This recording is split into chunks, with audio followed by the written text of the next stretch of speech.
Olá pessoal, aqui na nossa aula de hoje nós vamos falar da função afim, que é uma classificação de função que possui umas características que são diferentes de outros tipos de função.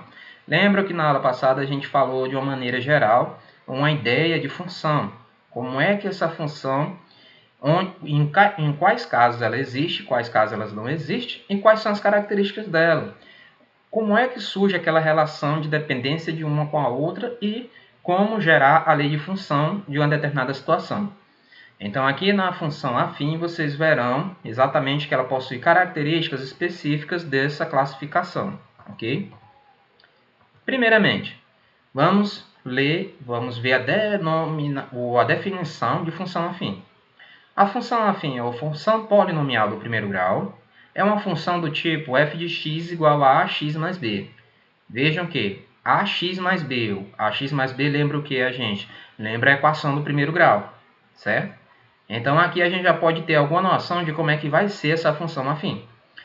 E o a e b a gente já conhece, são coeficientes reais, onde cada um deles tem uma participação dentro da nossa equação. Onde o a está próximo à nossa variável e o b ele é sempre aquele coeficiente que não está próximo de variável, certo? No caso em que a tem que ser diferente de zero para poder existir essa função, ou melhor, essa equação também do primeiro grau, e b ele pode ser igual a zero. Mas se b for igual a zero, a gente sabe que vai ter uma função do tipo ax, né? Porque o b vai ser igual a zero, então ele será nulo. Ele se anulará da nossa lei de função. Logo, essa função é uma função chamada linear, que a gente vai ver mais na frente também como é que ela se demonstra dentro do nosso gráfico. Ok? Então, essa é a definição de função afim. Resumindo, a função afim é aquela função que é descrita por uma lei de função, que é um polinômio do primeiro grau. Se a gente tiver um polinômio do primeiro grau que rege aquela situação, que rege aquela função, então já podemos dizer que ali a gente tem uma função afim. Então, essa é a característica principal da função afim. Ela possui outras características específicas, que é de análise do próprio gráfico, que a gente vai ver ainda a seguir. Mas, primeiramente, para vocês terem relembrar também e fixarem melhor, vamos ver alguns exemplos de função afim. Vejam que aqui a gente tem a g de x e a h de x. G de x, a lei de função é 2x mais 8. Quem são os valores dos coeficientes a e b? A, se a gente poder observar, é aquele valor que está próximo da nossa variável. Então, é 2. O b é igual a 8, que é aquele valor que não está próximo da nossa variável. Já na h de x tem 1 meio de x menos 125. Então, 1 meio de x, no caso 1 meio, ele é o valor de a, do coeficiente a. O menos 125 é o valor do coeficiente b. Então, aqui já facilmente eu consigo retirar os valores dos coeficientes a e b. Veja mais esse outro exemplo, que nesse exemplo eu tenho uma função linear. M de x igual a menos x. Eu não tenho o meu valor de b, eu só tenho o valor de a. Quem é o valor de a? É aquele menos 1 que está multiplicando x. Então, a é igual a menos 1 e b é igual a zero. Então, nesse outro exemplo, a gente tem uma função linear. Agora, vamos ver algumas funções ou leis de funções que não caracterizam a função afim. Vejam nessa primeira, eu tenho que não é função afim porque o x está elevado a um expoente que é diferente de 1. Então, nesse caso, eu não tenho uma função afim. Para existir uma função afim, o meu expoente tem que estar elevado a 1. Veja no segundo, g de x igual a 1 sobre x. Também não é uma função afim. Por quê? Porque a variável x ela está elevada a expoente menos 1. Vejam que ela é o denominador da minha fração. Então, quando eu colocar ela para ficar ao lado do 1, aquele denominador lá embaixo, que era 1, ele se torna negativo. Propriedade, né? Então, ele fica com menos 1. Logo, aqui eu também não tenho uma função afim.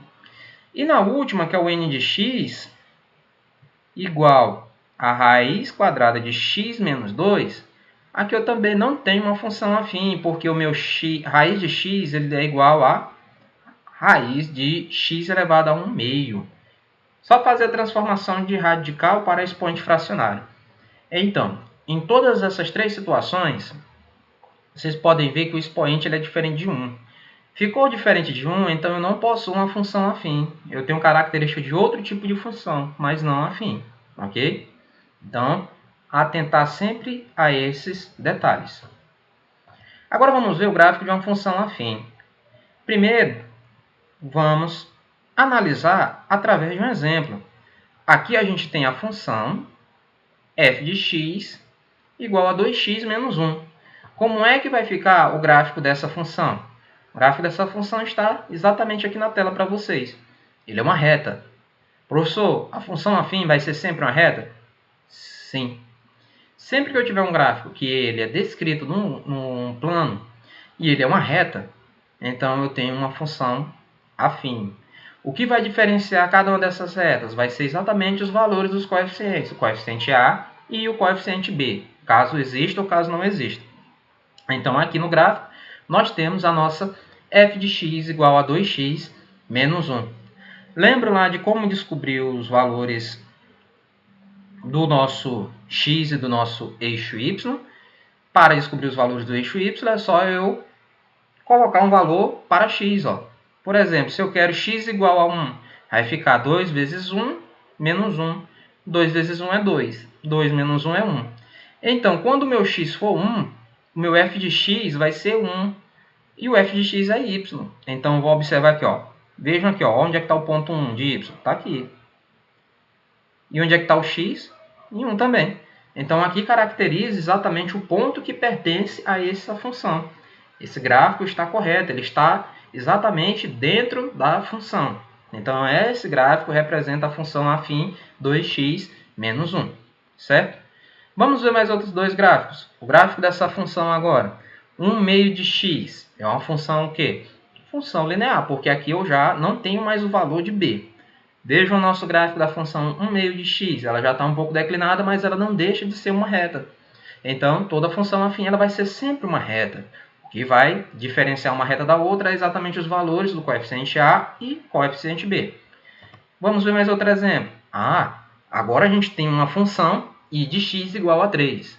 Vejam que aqui eu não tenho mais uma equação do primeiro grau. E agora, professor, você disse que a função afim, eu tenho que ter uma equação no primeiro grau. Corretamente. Nesse caso, a gente não chama exatamente de função afim ou de função linear. A gente chama de função constante. Se eu só tenho um valor e não tenho variável, então essa função é do tipo constante. E ela vai ser uma reta também. Observem no nosso gráfico. Ela é uma reta passando pelo valor de 3. Por que o valor de 3, professor? Porque o i de x não é igual a 3? Se o i de x é y, então ele vai intersectar no valor de 3. Mas só que ele vai intersectar no valor de 3 para qualquer valor que eu tiver de x, porque eu não tenho a variável x. Então, não importa o valor que eu tiver de x, ele sempre vai dar 3. Logo, isso é uma função constante que intersecta no valor de 3 lá no eixo y. Ok? Então, aqui eu já mostrei para vocês 3 tipos de gráficos. O primeiro é o gráfico da função afim, quando ela tem a e b. O segundo, o gráfico da função linear, quando o valor de b é igual a 0. E o da função constante, quando o meu valor de a é igual a 0. Certo? Agora vamos ver o crescimento e decrescimento de uma função afim. Vamos comparar esses dois gráficos. Aqui a gente tem o f de x igual a x mais 2 e temos o g de x igual a menos 2x mais 1. Vamos pegar cada um deles. Primeiramente, vamos pegar dados do x mais 2, vamos pegar pontos e verificar quais são os valores de y em relação a x. Desses pontos, a gente vai traçar o nosso gráfico que vai ficar desse modo, certo? Então, aqui a gente tem esse gráfico que representa a função x mais 2. Agora, vamos pegar para o nosso g de x, que é menos 2x mais 1.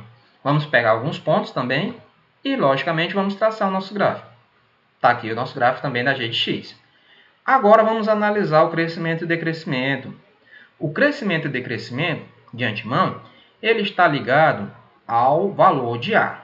Vejam que na f de x aqui, ó, nessa nossa f de x, o valor de a, que está bem aqui, ele é positivo, né? Não é x? É positivo, aqui o valor é 1. Mas na g de x, observem que o valor de A é menos 2, é negativo. Então, resumidamente, o valor de A é que vai indicar se a função é crescente ou não. Se o valor de A for positivo, a função é crescente. Se o valor de A for negativo, a função é decrescente. Agora eu vou provar para vocês a partir dos gráficos, ok? Vejam nesse gráfico aqui que é da função x mais 2. Observem, a gente começou no valor de menos 1 e ele deu 1. Vamos lá, menos 1 deu 1. 0 deu 2. 1 deu 3. Olha os valores de y. Os valores de y estão crescendo ou decrescendo? Estão crescendo, né? Veja que eles estão crescendo. Está de 1, 2, 3, 4, 5, 6. Se os valores de y estão crescendo, então isso quer dizer que minha reta está ascendente, ó. Está crescendo também. Então, valores de y estão crescendo, função crescente. Mas eu já poderia ter dito que a função é crescente também anteriormente, quando eu verifiquei o valor do coeficiente a, que é positivo. Agora, no outro exemplo que a gente tem, o valor de a é negativo, então já sei que vai ser decrescente. Mas agora vamos provar mesmo. Vejam aqui, ó, para cada valor de x, ó, o valor de x eu estou aumentando, ó, aumentando o valor de x, só que o valor de y está diminuindo. Está diminuindo, está decrescendo. Então, se o valor de x está aumentando e o valor de y decrescendo, eu tenho uma função decrescente. Observem que a reta agora aqui é descendente, ó. Ela está decaindo. Então, aqui a minha função é crescente. Então, toda vez que for analisar crescimento e decrescimento de uma função afim, eu observo o valor do coeficiente a, que aí eu já vou poder ter a noção já de se ela vai crescer ou se ela vai decair, ok? Que é exatamente aqui, resumidamente, o que eu acabei de mostrar para vocês. Se o valor de a for positivo, a função é crescente. Se o valor de a for negativo, a função é decrescente, ok? Isso com o nosso a diferente de zero para poder existir essa função afim. Agora vamos falar da intersecção com os eixos x e y. O que é a intersecção? É quando eu tenho uma reta que está, ou melhor, um ponto que ele está contido naquele eixo, no eixo x ou no eixo y. Se eu tiver um ponto que está em cima mesmo do eixo, então eu digo que aquele ponto é a intersecção do eixo em si. Se tiver no eixo x, né, que é a horizontal, se tiver um ponto lá em cima, então esse ponto é a intersecção com o eixo x. Como descobrir uma função afim? Quem são os pontos de intersecção? Vamos lá. Para descobrir quem é um ponto de intersecção com o eixo y, é só eu fazer x igual a zero. Por quê? Porque o valor de x ele vai estar zerado, ele vai estar na origem. Só que o valor de y ele vai estar andando em algum ponto do meu eixo y. Então, quando eu digo que o x é igual a zero e substituo na minha lei de função, eu vou encontrar exatamente o y que tem a intersecção, o ponto que tem intersecção com o eixo y, certo? E o eixo x é o ponto exatamente em que o y é igual a zero. Isso é fácil. Sempre ao contrário. Se eu quero saber o ponto de intersecção do eixo x, eu faço o meu y igual a zero. Se eu quero o ponto de intersecção do meu eixo y, eu faço o meu x, meu valor de x igual a zero. E assim eu vou encontrar os pontos de intersecção de cada um dos eixos. Vejam aqui na nossa figura a função afim crescente, onde ela tem um ponto de intersecção lá no eixo y e um ponto de intersecção no eixo x. Onde é que estão os pontos de intersecção? Eu falei que são exatamente os pontos que estão em cima do eixo. Ó, esse ponto aqui e esse outro ponto. Onde esse ponto aqui, ó, ele é o ponto do eixo y. E esse é do ponto do eixo x. E aqui temos a mesma coisa, o ponto do eixo y e o ponto do eixo x. Para descobrir, é só mandar o y igual a zero quando eu quero saber o x e mandar o x igual a zero quando eu quero saber o de y. Aí eu encontro os pontos de intersecção. Agora, os zeros de uma função afim. Quem são os zeros de uma função afim? Os zeros de uma função afim são exatamente aqueles valores de x quando eu igualo aquela lei de função igual a zero. Como assim, professor? Se eu tenho uma determinada lei de função, como está aqui no exemplo, que é ax mais... No exemplo não. Está aqui na nossa definição, ax mais b igual a zero. Aqui eu tenho minha lei de função, ax mais b, função afim. Se eu igualar ela a zero e resolver descobrir nesses valores ou valor de x, aí eu já vou ter os zeros da função, que são exatamente aqueles pontos ou ponto que está no eixo x. Esse ponto aí está no eixo x. São exatamente aqueles valores onde o y é igual a zero. Lembra lá da intersecção com o eixo x? Aqui, os pontos de intersecção com o eixo x ou o ponto é chamado de zero de uma função. Vejam, a gente tem 3 exemplos aqui. Cada um dos exemplos tem uma lei de função. F de x igual a 2x mais 4, g de x igual a 3x e h de x igual a menos 3x mais 5. Quando eu igualo a lei de função a zero, eu vou poder encontrar os valores de x, que são os zeros de uma função afim. Vejam que aqui eu resolvi e encontrei x igual a menos 2. Então, x igual a menos 2 é o zero da minha função afim. Na outra aqui, o x foi igual a zero na função linear. Função linear, o f de x, ou o meu zero da função, sempre vai ser zero, ok? Então, eu encontrei um x igual a zero. Logo, o zero é o zero da função constante. Ou melhor, função linear. Aqui eu tenho uma função que é decrescente, ó, o valor de a é negativo. Resolvo ela igual a zero e resolvo. Vou encontrar um x igual a 5 sobre 3. Então, o valor de 5 sobre 3, aquele ponto no eixo x, que ele vale 5 sobre 3, aquele lá é o zero da minha função afim. Então, é fácil de descobrir o zero de uma função afim. É só igualar a zero e resolver encontrar aquele valor de x. Aí eu vou ter o zero da minha função, que é o ponto que está no eixo x. Certo?